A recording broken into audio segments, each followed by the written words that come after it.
Kirby and Forgotten Land is one of the best games in the franchise's history. This game definitely doesn't suck. So neither should Kirby. Welcome to Kirby and the Forgotten Land, 80% suckless. First off, what are the rules? Obviously, I'm not allowed to inhale, and I can't get abilities from inhaling enemies. If I get an ability anyway, I'm allowed to use it, but if I drop that ability, I'm not allowed to inhale it again to pick it up.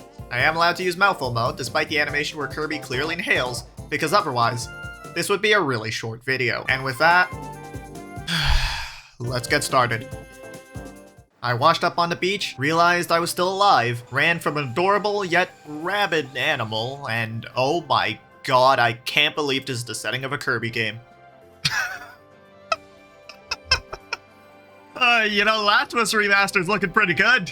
The new world welcomed me by literally shoving me into an alleyway full of enemies and expecting me to figure it out.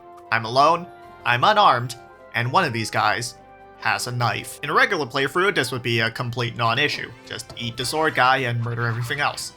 Failing that, I could just inhale an enemy, spit them out at another enemy, and rinse and repeat until everything's dead and I can move on. The problem is that those are the only ways I can attack in this game, and I'm not allowed to use either. This doesn't mean that I can't use abilities though.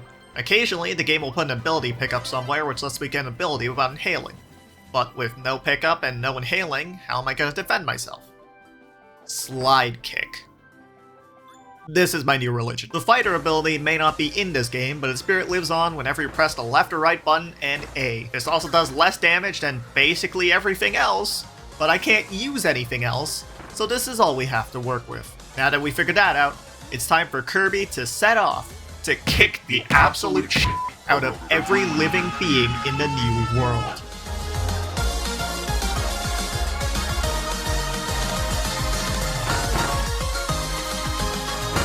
This is the only time you'll get to inhale in this run, Kirby. I hope you enjoy it.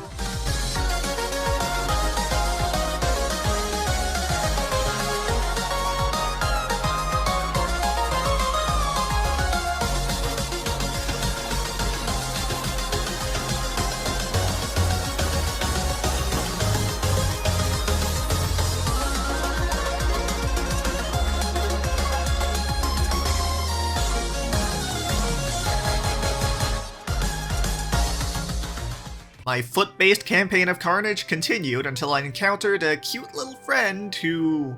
Wait, I think I've heard this one before. Even though I know exactly where this is going, I got ready to save the dubious little creature and...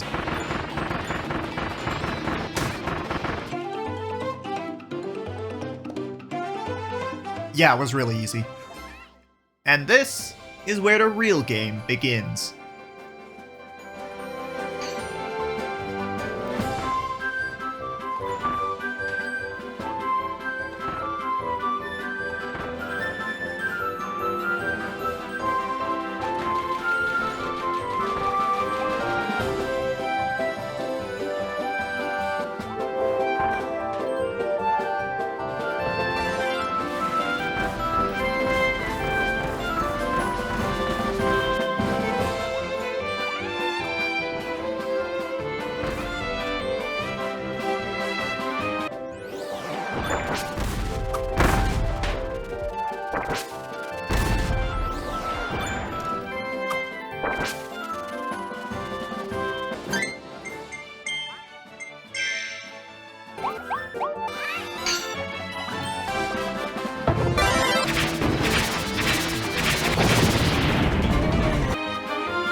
This is where I got my first impressions about this challenge. First off, I'm pretty sure this turtle guy in the first level is literally impossible to beat without mouthful mode, so a mouthful-less run would end even faster than I thought it would. Secondly, the button for attacking with an ability is the same button you'd use to inhale without an ability. This makes sense, but since you can drop your ability when taking damage, and I never really expect to get hit, it's really easy to inhale accidentally. So I had to add a few rules. If I accidentally inhale an enemy, the challenge doesn't end, but I have to exit the level, restart from the beginning, and drop my ability before I try again. Or reload from a checkpoint. Whichever's faster. If I accidentally inhale and it doesn't affect anything, then it doesn't matter and I'll just keep going from there. You might also notice that I can keep my ability between levels. I'm going to allow this because I technically didn't inhale to get this ability, but it's also not as useful as it might look. I can use this to get abilities into levels where they normally wouldn't be, but levels are usually designed around the abilities you get while playing them anyway. Plus, I still have a chance to lose my ability if I take damage, and if I exit the game, it's gone entirely. It's still useful enough that I'm not going to allow myself to pick up an ability just to use it in a different level, but if I just happen to keep an ability between worlds, I think that's fair. Last and most importantly, I need to be really careful about getting Waddle Dees. In this game, the only way you can progress is by beating bosses, and you need a certain amount of Waddle Dees to unlock each boss. You get free Waddle Dees for every level you complete, but you'll get most of them through optional objectives. These are things like finding all the collectibles in a level, doing something in the secret room, or beating bosses without taking damage.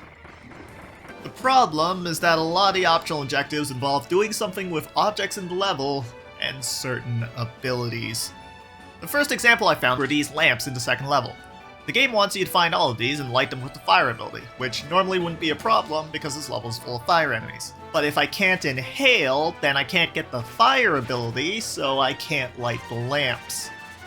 This Waddle Dee is unobtainable to me. A lot of the optional objectives in the game are like this, and since I'll almost never have the right ability to do these, there is a very real danger that I will not have enough Waddle Dees to beat the game.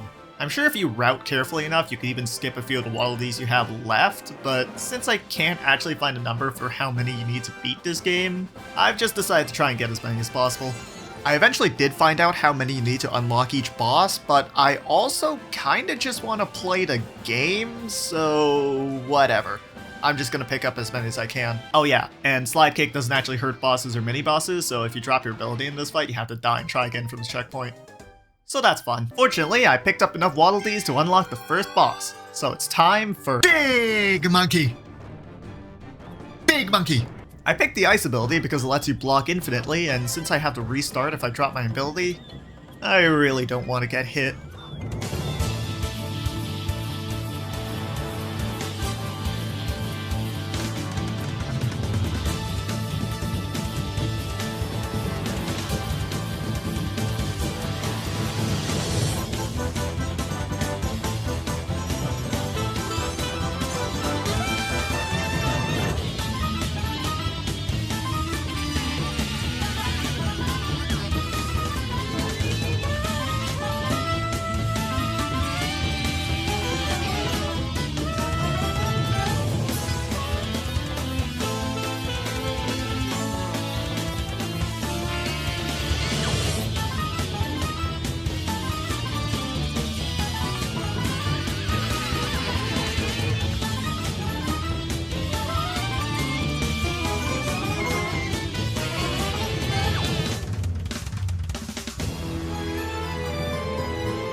And with that, I successfully won a fistfight with a gorilla in a parking lot.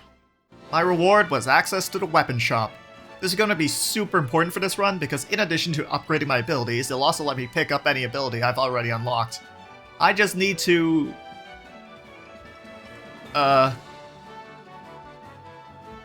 Right. Well, on to the next world.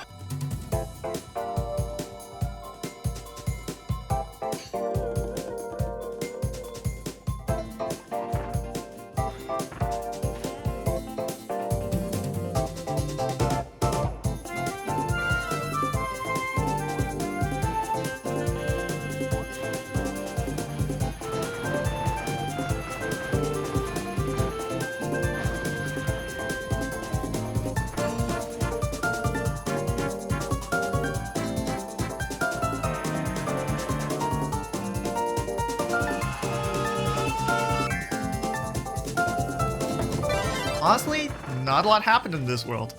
Apart from time I got drill, lost drill, and backtracked to get drill again, the time I froze a bird to death, one hit by the way, the several times I nearly died. No! God, please, no! No! No, no, no.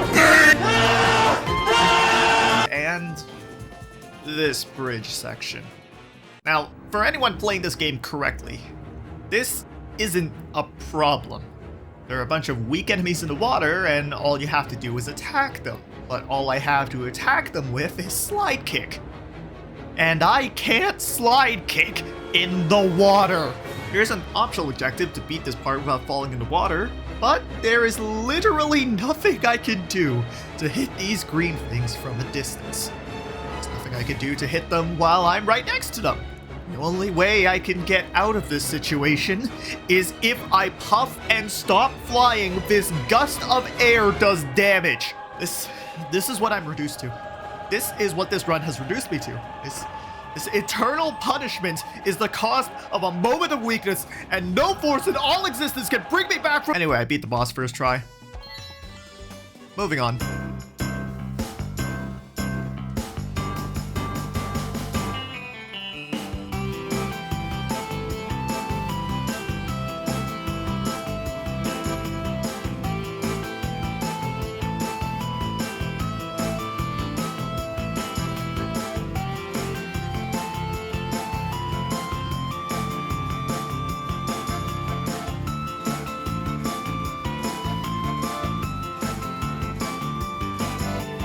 After I finished filming Kirby's vacation reel, I noticed something weird about this challenge.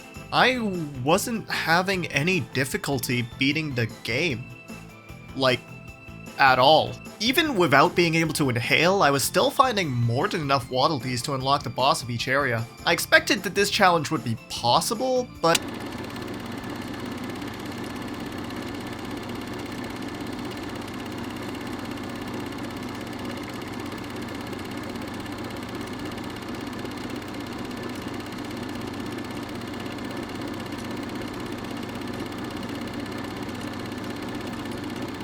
I didn't expect to find out this game is idiot-proof.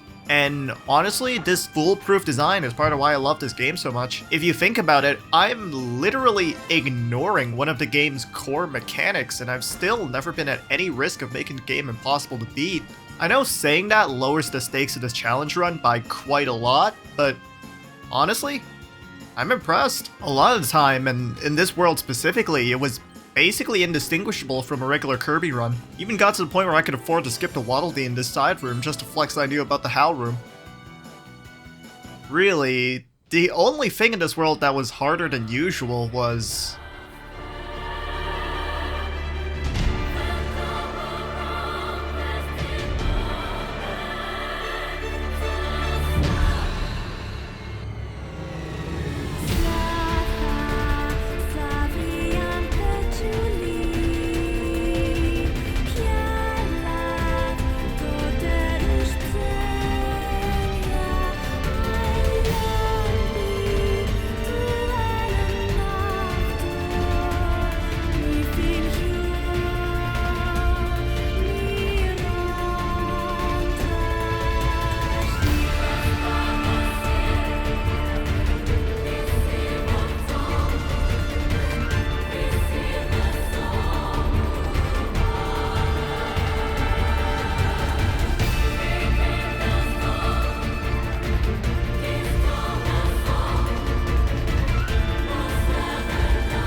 After this leopard with really weird fan art was shot to death, I went back to town, ignored Meta Knight, and booted up Bloodborne.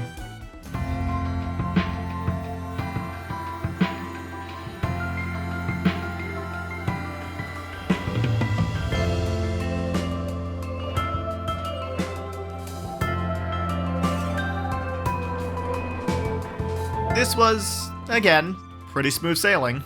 There was just one problem. For some reason, it's always bridges with this run. This level is your standard boss rush. Every mini-boss in the game, one after another. And this is really dangerous for me. Remember, if I drop my ability at a mini-boss fight, I have to start over. This level is 4 mini-bosses in a row. And, thanks to some really bad decision-making in the last level, I have to do the first one with f***ing Needle. There isn't an ability pickup at the beginning of this level, only these enemies, which I obviously can't use. And I was ready to do this. I was ready to do all 4 mini-bosses in one run with base Needle. But then I went into a side room and lost Needle. Now, this isn't actually an issue, since in this level, if you beat a mini-boss, the game gives you a pickup for their ability. But I didn't know that when I exited the level. This is now an unwinnable situation. I can't get an ability in this level before I beat the first mini-boss, and I can't beat the first mini-boss unless I use an ability. So, I had to break my own rule and go back to the previous level to pick up Needle. I know, it sucks, but I was clearly capable of beating this level with Needle because I brought it here in the first place, so if I go back to pick it up, it's just like I did that again. Plus, I didn't actually inhale for this, so the run's still good, and I still have to beat Wild Edge with basic Needle.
Okay, I know it's the joke that Kirby games are really easy, but it's genuinely hard not to get hit by Twin Walled Frosty here.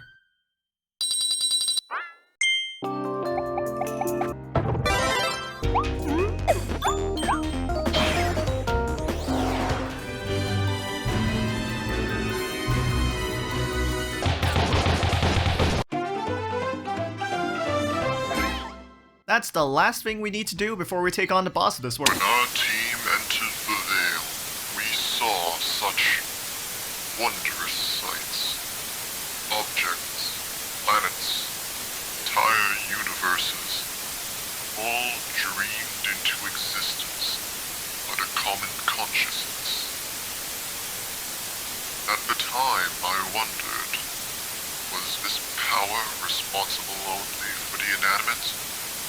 Or could it create something more? Something... But you might notice that I haven't been upgrading my abilities. That's because somewhere along the way, I decided for extra spice that this was also going to be a no upgrade run. So when I went back to de-upgrade my fire ability, I found something I wasn't expecting.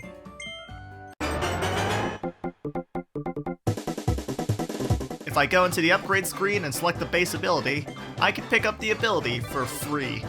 This isn't an inhale, so technically I can start every level with whatever ability I want. So I guess that needle thing didn't actually matter, but at least I know about this now. I used this to pick up hammer, and armed for the most dramatic battle yet, I went to face...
This unnecessarily dramatic hammer duel ended with DDD getting back up, kidnapping my blue thing, and forcing me to follow him to...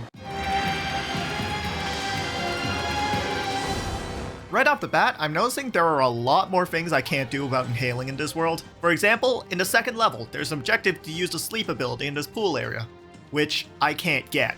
Later on, there's a secret room that requires drill, which I can't get. In this same area, there's an objective to shoot 2 of these poison frogs with water balloon mouth, but the only way I can get water balloon mouth on this upper level is in a secret room that needs drill, which I can't get. But that's just one level. This won't be a pattern with the rest of the world, right?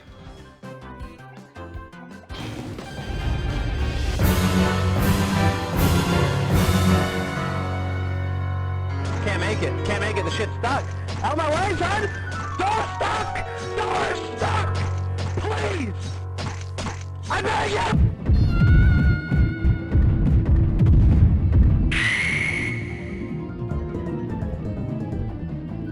I'm not sure if it's because the levels are harder or because I was getting sloppy, but either way, I was locked out of the boss by one Waddle Dee. Okay, whatever, time for Silly Dillo. This guy took me a couple tries, but he only has a few attacks, so he's actually pretty easy to deal with. His second phase is just the same 3 attacks in the same pattern over and over again, and once you figure out the timing, it's really easy to dodge.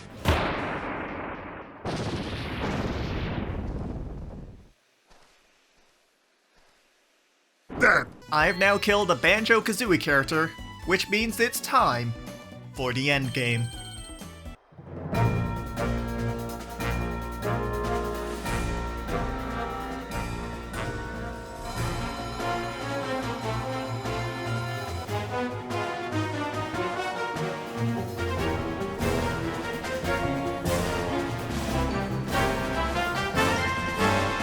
This world was notable because I f***ed up on something completely avoidable in every single level.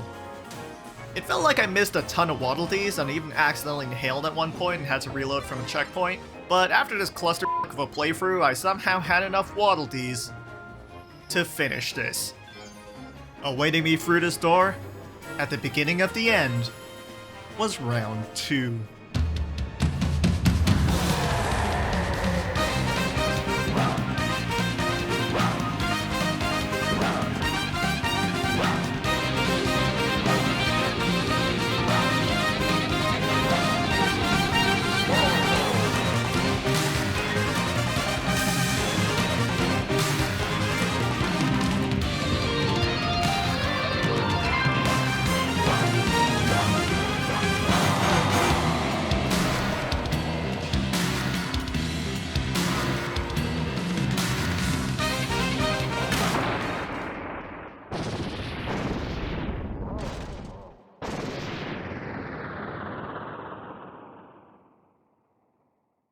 After I shot DDD to death twice, he casually got up, shrugged it off, and proceeded to do the most badass thing imaginable.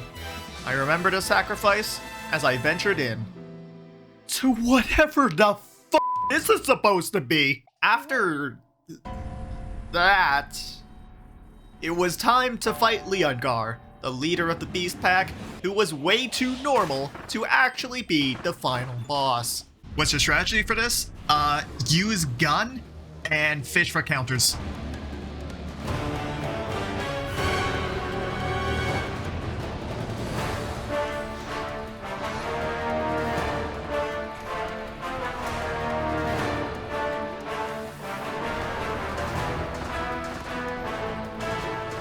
I won't lie, Leongar was genuinely really difficult. At this point in the game, the damage I was doing with unupgraded abilities wasn't cutting it anymore.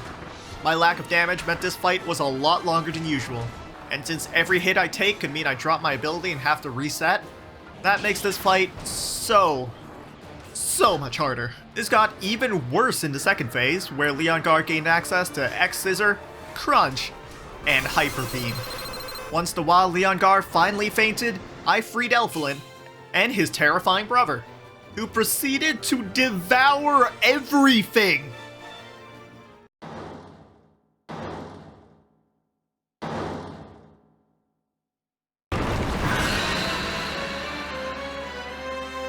I really don't want to die here. I didn't see an ability pickup anywhere in this room, and I need to have an ability to damage this thing, so if I die here, there's a chance I have to reset from Leongar and do that entire fight over again just for another chance at this thing. Now, I'm not sure if that's what happens if you die here, but I was not willing to risk it.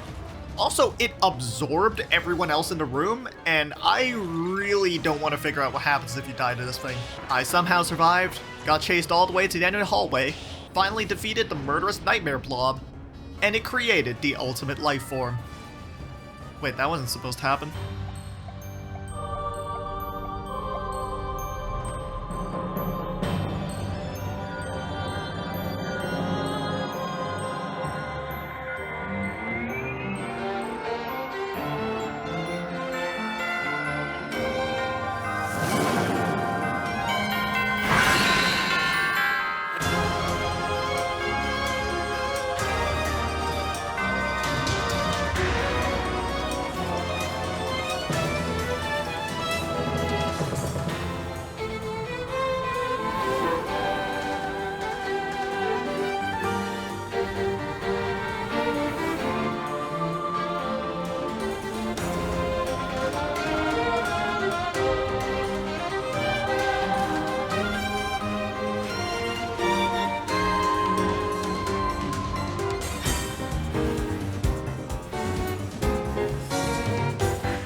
This is, without a doubt, the hardest thing I've ever done in a Kirby game.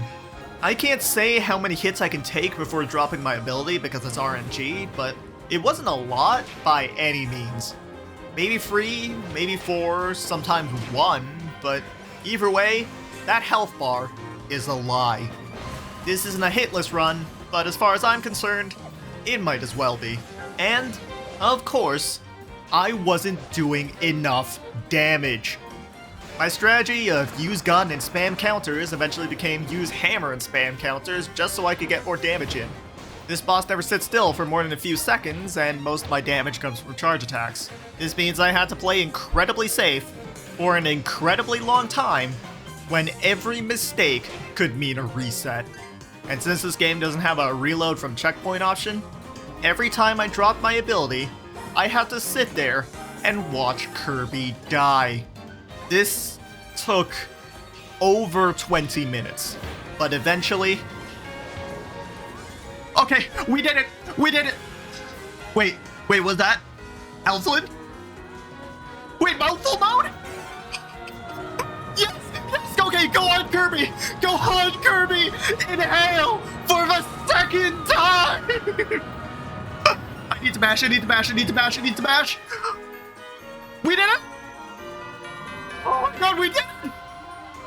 Oh, it took so long!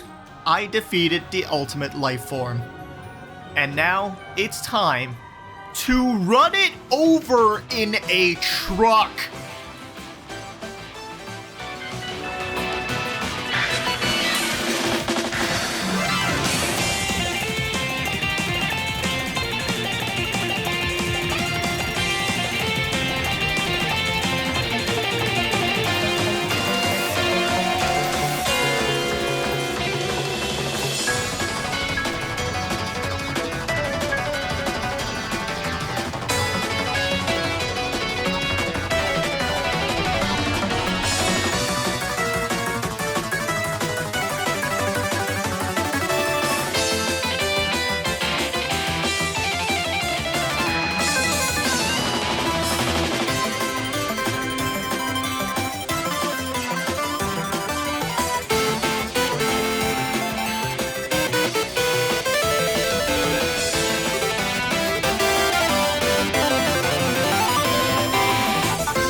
I turned ID F86 into Roadkill F to pay respects. Alphalin sacrificed himself for all of about 20 seconds, and I beat Kirby in the Forgotten Land without inhaling.